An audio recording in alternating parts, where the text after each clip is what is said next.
الحمد لله رب العالمين أشهد أن لا إله إلا الله وحده لا شريك له وأشهد أن سيدنا ومولانا محمدًا عبده ورسوله صلى الله تبارك وتعالى عليه وعلى آله وأصحابه وبارك وسلم. أما بعد فأعوذ بالله من الشيطان الرجيم. بسم الله الرحمن الرحيم. أفمن يتقي بوجهه سوء العذاب يوم القيامة وقيل للظالمين ذوقوا ما كنتم تكسبون. كذب الذين من قبلهم فأتاهم العذاب من حيث لا يشعرون فأذاقهم الله الخزي في الحياة الدنيا ولعذاب الآخرة أكبر لو كانوا يعلمون. ولقد ضربنا للناس في هذا القرآن من كل مثل لعلهم يتذكرون قرآنا عربيا غير ذي عوج لعلهم يتقون. ضرب الله مثلا رجلا فيه شركاء متشاكسون ورجلا سلما لرجل هل يستويان مثلا الحمد لله بل أكثرهم لا يعلمون. إنك ميت وإنهم ميتون ثم إنكم يوم القيامة عند ربكم تختصمون. صدق الله مولانا العلي العظيم.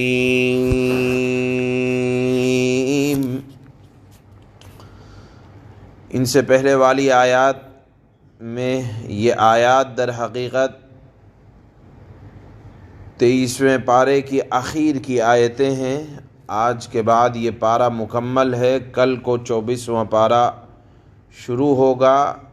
ان آیات سے پہلے اللہ نے کل کی آیات کے اندر ہدایت والے، اللہ سے ڈرنے والے مومن کی حالت کا بیان کیا تھا کہ جب قرآن ان کے سامنے پڑھا جاتا ہے تو قرآن کا اثر ان کے دلوں پر ہوتا ہے کہ دل کے ساتھ ساتھ بدن کا رواں رواں کانپ اٹھتا ہے اور قرآن دل پر اثر کرتا ہے. قرآن کی یہ تاثیر ہے کہ اگر ذہن لگا کر سنا جائے تو اہل ایمان کے دلوں میں قرآن جگہ بناتا ہے. اور اس کے مقابلے میں اللہ نے بیان فرمایا تھا کہ کچھ لوگ وہ ہیں جن کے اوپر بدبختی صدا کی پڑی ہوئی ہے کہ دل ان کے پتھر کی طرح سخت ہوئے ہیں. تو جن کے دل نرم ہیں وہ ہیں اہل ایمان، اور جن کے دل پتھر کی طرح سخت ہیں وہ ہیں مشرک. اللہ نے بیان فرمایا کہ دونوں برابر نہیں ہو سکتے. اسی طرح آج کی آیت میں اللہ انجام کے اعتبار سے، آخر کے اعتبار سے بیان فرماتے ہیں کہ دیکھو جن کے دل نرم ہیں، جھکے رہتے ہیں اللہ کی طرف، آخرت میں ان کے لیے تو سدا ہی عافیت کا معاملہ ہے. اور جن کے دل سخت ہیں پتھر کی طرح تو وہ لوگ عذاب کا سامنا کریں گے، اور عذاب جب منہ کی طرف آئے گا تو ان کو جھیلنا پڑے گا. اللہ نے بیان فرمایا کہ ہاتھ بندھے ہوں گے، عذاب منہ کی طرف آئے گا اور ہمیشہ ہمیشہ کی ان کے لیے رسوائی مقدر بن جائے گی۔ اللہ فرماتے ہیں کہ ایسے منکروں کو اپنے سے پہلے منکروں کے حالات جب بیان کیے جا رہے ہیں تو سبق لینا چاہیے تھا کہ ان سے پہلے جو لوگ گزرے ہیں ان کا یہ خیال تھا، اپنی طاقت کے نشے میں اتنا چور تھے کہ وہ یہ سمجھتے تھے کہ ہمیں تو عذاب آ بھی نہیں سکتا، لیکن نتیجہ یہ ہوا کہ اچانک عذاب نے آ پکڑا اور وہ یہ سمجھ رہے تھے کہ ہم تو مطمئن ہیں، ہمیں ہمارے جھوٹے خدا بچا لیں گے، لیکن جب اللہ کی طرف سے پکڑ آتی ہے تو کسی طرح کی کوئی طاقت اللہ کے عذاب سے بچا نہیں سکتی۔ اللہ نے بیان فرمایا کہ دیکھو اللہ نے قرآن میں سمجھانے میں کوئی کمی نہیں رکھی ہے، اللہ نے قرآن کو صاف، قرآن کی زبان بالکل صاف، قرآن کہنا کیا چاہتا ہے سمجھ جائے گا ہر آدمی جب قرآن کی باتوں کو سمجھے گا۔ قرآن کے پہلے مخاطب چونکہ عرب کے لوگ تھے، قرآن عربی میں اترا، ان کی مادری زبان میں اللہ نے اتارا، اور پھر کوئی ٹیڑھی ترچھی اونچ نیچ کی بات نہیں کی، بلکہ جو مدعا ہے قرآن بالکل صاف ستھرے انداز میں بیان کرتا ہے کہ قرآن کا مدعا یہ ہے کہ ایک خدا کی عبادت کی جائے، ہر طرف سے ہر خداؤں کا انکار کیا جائے، یہ قرآن کا مدعا ہے۔ صاف ستھری بات، قرآن بغیر لگی لپٹی کے بات کرتا ہے۔ چنانچہ یہ قرآن نے اسی سلسلے میں توحید کو سمجھانے کے لیے صاف ستھری زبان کا استعمال کیا اور بغیر لگی لپٹی کے ایک بات کہی کہ عبادت کے لائق تو صرف اللہ کی ذات ہے، اور پھر اس کو دلیلوں سے ثابت کیا، مثالوں سے ثابت کیا۔ ایک نہایت مؤثر مثال اللہ پاک آج کی آیت میں دے رہے ہیں کہ دیکھو ایک ملازم ہے اور وہ ملازم اور غلام چند لوگوں کے تحت ہو، یعنی ایک غلام، اس کے مالک بہت سارے، اور ایک غلام وہ ہے جس کا مالک صرف ایک ہے۔ تو بتاؤ وہ غلام جس کے بہت سارے مالک ہوں، وہ ملازم ہو بہت سارے آدمیوں کا، اور ہر آدمی ضدی کہ میرا کام کر، میرا کام کر، مجھے منع، مجھے منع، اور ایک آدمی وہ ہے کہ جس کا مالک، جس کا خالق، یا یہ کہا جائے کہ جو ملازم ہے صرف ایک کا۔ تو بتاؤ انجام کے اعتبار سے بہتر کون ہے؟ کیا جس کو بہت سارے مالکوں کا خیال کرنا پڑے وہ بہتر ہے، یا جسے صرف ایک کو منانا پڑے وہ بہتر ہے؟ ظاہر سی بات ہے جس کو ایک کو منانا پڑے اس کے لیے منانا آسان ہے، چہ جائے کہ آدمی دسیوں مالکوں کو خوش کرتا پھرے تو یہ مشکل ہے۔ اللہ نے موحد کی، توحید کو اختیار کرنے والے کے بارے میں بیان کیا کہ دیکھو جو مشرک ہے وہ در حقیقت کبھی اس کو منائے گا، کبھی اس کو منائے گا، کبھی اس کو سمجھانے کی کوشش کرے گا، حیران و پریشان، لیکن ایک موحد ہے جس کو صرف ایک اللہ کو منانے کی ضرورت ہے، اور وہ اللہ بہت جلد مان جاتا ہے، بہت جلد گناہوں کو معاف کر دیتا ہے، خطاؤں کو معاف کر دیتا ہے۔ تو ایک کو منانا آسان ہے، یہ بہت سارے خداؤں کو منانا ظاہر سی بات ہے۔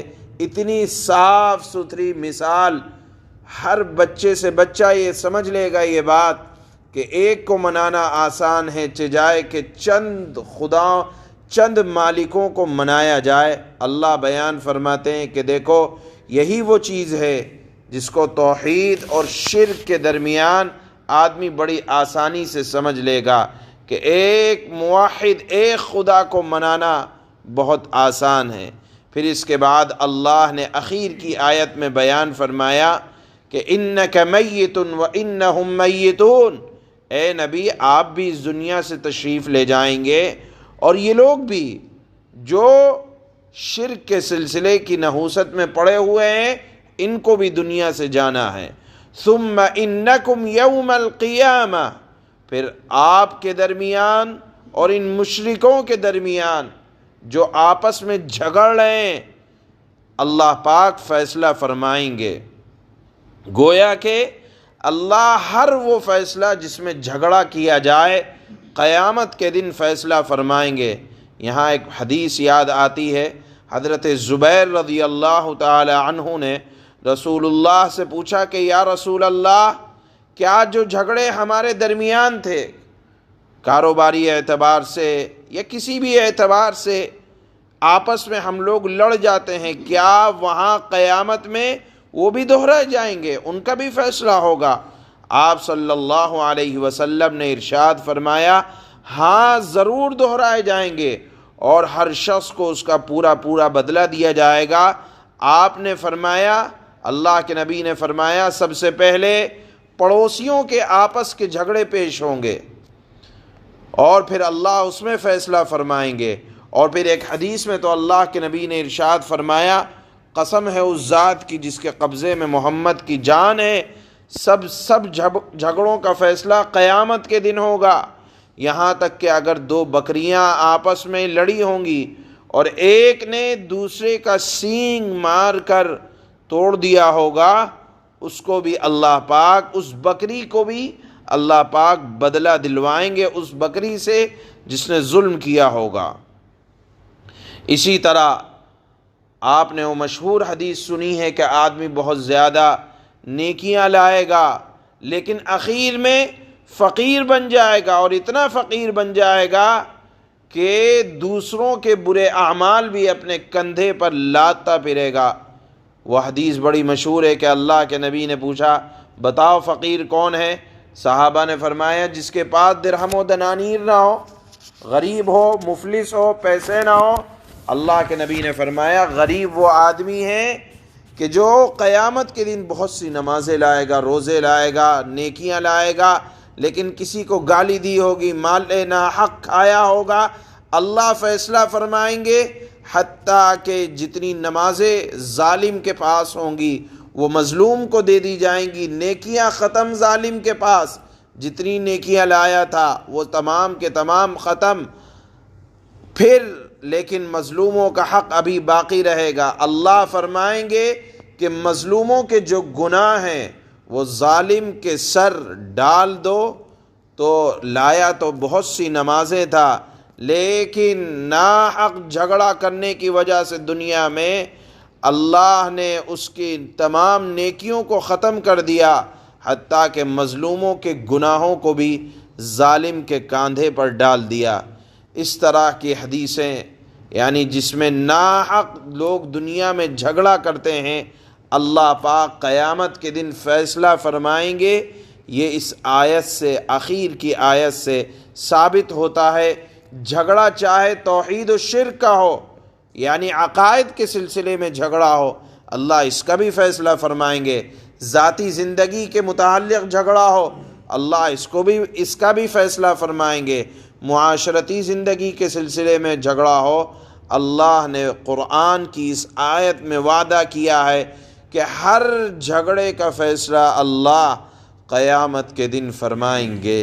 بہرحال یہ 23ویں پارے کی آخر کی آیتیں ہیں، اس میں اللہ نے شرک اور موحد کی بات کو اللہ نے مثال سے بھی، اور وہ مثال بھی ہے اور دلیل بھی ہے، سمجھایا ہے۔ قرآن کی شان یہ بیان کی ہے کہ قرآن کو جو بات کہنی ہوتی ہے بغیر لگی لپٹی کے صاف ستھرے انداز میں کہتا ہے، اور وہ یہ بات ہے کہ اللہ نے قرآن میں توحید کو بہت صاف اور واضح انداز میں بیان فرمایا، اور موحد کا انجام اور مشرک کا انجام اللہ نے بڑے صاف ستھرے انداز میں بیان کیا ہے۔ چنانچہ اللہ فرماتے ہیں أفمن يتقي بوجهه سوء العذاب يوم القيامة وقيل للظالمين ذوقوا ما كنتم تكسبون. بھلا اس شخص کا کیسا برا حال ہوگا جو قیامت کے دن اپنے چہرے ہی سے بدترین عذاب کو روکنا چاہے گا. یہ بات اللہ اس وجہ سے فرما رہے ہیں کہ جو لوگ جہنمی ہوں گے ان کے ہاتھ بندھے ہوں گے، اور جب چہرے کی طرف کوئی چیز آتی ہے تو آدمی ہاتھ سے روکتا ہے. اللہ فرماتے ہیں کہ قیامت کے دن مجرمین کے منہ پر عذاب کو پھینکا جائے گا، مارا جائے گا، اور وہ عذاب کو اپنے منہ سے ٹالنے کی کوشش کریں گے لیکن ٹال نہ سکیں گے. اللہ نے فرمایا کہ بھلا اس شخص کا کیسا برا حال ہوگا جو قیامت کے دن اپنے چہرے ہی سے بدترین عذاب کو روکنا چاہے گا، اور ظالموں سے کہا جائے گا، کیا کہا جائے گا کہ چکھو مزہ اس کمائی کا جو تم نے کر رکھی تھی، یعنی دنیا میں. كذب الذين من قبلهم فأتاهم العذاب من حيث لا يشعرون. جو لوگ ان سے پہلے تھے انہوں نے بھی پیغمبروں کو جھٹلایا، جس کے نتیجے میں ان پر عذاب ایسی جگہ سے آیا جس کی طرف ان کا گمان بھی نہیں کیا جا سکتا تھا. فَأَذَاقَهُمُ اللَّهُ الْخِزْيَ فِي الْحَيَاةِ الدُّنْيَا وَلَعَذَابُ الْآخِرَةِ أَكْبَرُ لَوْ كَانُوا يَعْلَمُونَ. چنانچہ اللہ نے ان کو یعنی پہلے لوگوں کو اسی دنیاوی زندگی میں رسوائی کا مزہ چکھایا، اور آخرت کا عذاب تو اور بھی بہت بڑا ہے، کاش کہ یہ لوگ جانتے. وَلَقَدْ ضَرَبْنَا لِلنَّاسِ فِي هَذَا الْقُرْآنِ مِنْ كُلِّ مَثَلٍ لَعَلَّهُمْ يَتَذَكَّرُونَ. حقیقت یہ ہے کہ ہم نے اس قرآن میں جو پڑھا جا رہا ہے لوگوں کی خاطر ہر طرح کی مثالیں بیان کی ہے. کیوں کی ہیں؟ تاکہ لوگ سبق حاصل کریں، عبرت حاصل کریں. قرآناً عربیاً غیر ذی عوج لعلہم یتقون. یہ قرآن عربی زبان میں ہے، چونکہ اس کے مخاطب پہلے عرب تھے، اس لیے اللہ نے ان کی مادری زبان میں اس قرآن کو نازل کیا، اور اس کی زبان اور اس کے سمجھانے میں کوئی ٹیڑھ پن نہیں ہے. قرآن لگی لپٹی کے ساتھ بات نہیں کرتا، سیدھی سادی بات کرتا ہے، سچی بات کرتا ہے، سمجھ میں آنے والی بات کرتا ہے. کیوں؟ تاکہ لوگ اللہ سے ڈریں. ضرب اللہ مثلا رجلا فیہ شرکاء متشاکسون ورجلا سلما لرجل هل يستويان مثلا الحمد للہ بل اکثرهم لا يعلمون. اللہ نے ایک مثال یہ دی ہے شرک کرنے والے اور توحید کرنے والے کی. مثال سے سمجھایا کہ دیکھو ایک غلام آدمی ہے، یعنی ملازم آدمی ہے جس کی ملکیت میں کئی لوگ شریک ہیں، اور وہ مالک ایسے ہیں کہ ان کے درمیان آپس میں کھینچتان بھی ہے کہ میں خدمت لوں. اور دوسرا آدمی، دوسرا غلام وہ ہے جو پورے کا پورا ایک ہی آدمی کی ملکیت ہے، یعنی صرف ایک آدمی کا ملازم ہے. کیا بتاؤ، وہ آدمی جس کی ملکیت بہت سارے لوگوں کے درمیان مشترک ہے، اور وہ آدمی جو صرف ایک جس کا مالک ہے، بتاؤ کیا ان دونوں کی حالت ایک جیسی ہو سکتی ہے؟ الحمدللہ، یعنی توحید اختیار کرنے والوں کو الحمدللہ کہنا چاہیے کہ وہ صرف ایک کی عبادت کرتے ہیں، ایک کو منانا ہے. اس مثال سے بات بالکل واضح ہو گئی، لیکن ان میں سے اکثر لوگ سمجھتے نہیں ہیں. انک میت وانہم میتون. اے پیغمبر، موت آپ کو بھی آنی ہے اور موت انہیں بھی آنی ہے جو آپ سے جھگڑا کر رہے ہیں. ثم انکم یوم القیامت عند ربکم تختصمون، پھر تم سب قیامت کے دن اپنے پروردگار کے سامنے اپنا مقدمہ پیش کرو گے، اور اللہ حاکم ہوگا اور فیصلہ کرنے والا ہوگا. سبحان اللہ.